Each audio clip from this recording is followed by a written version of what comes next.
इंसानियत को हिला देने वाला मामला उत्तर प्रदेश के झांसी जिले से एक बार फिर सामने आया है।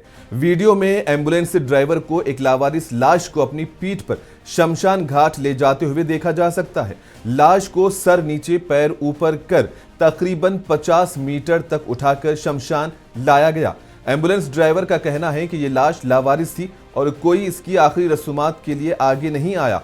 बताया कि जब 4 अफराद नहीं मिलते और लाश सड़ने लगती है तो हम खुद इसकी आखिरी रसूमात अंजाम देते हैं। ये वाकया झांसी के महारानी लक्ष्मीबाई मेडिकल कॉलेज के पोस्टमार्टम हाउस से मुताल्लिक है, जहां से लाश को मुक्तिधाम लाया गया था। वीडियो के मंजर आम पर आने के बाद मेडिकल इंतजामिया और मुताल्लिका हुक्काम के काम करने के अंदाज पर संगीन सवालात उठ रहे हैं। नोडल ऑफिसर डॉक्टर शैलेश का कहना है कि पोस्टमार्टम के बाद लाश को पुलिस के हवाले कर दिया जाता है, उसके बाद जिम्मेदारी पुलिस पर आयद होती है। ताहम वीडियो के वायरल होने के बाद भी उन्होंने ये कहकर कंधे उचका दिए कि ऐसी कोई वीडियो मेरे नोटिस में नहीं आई है।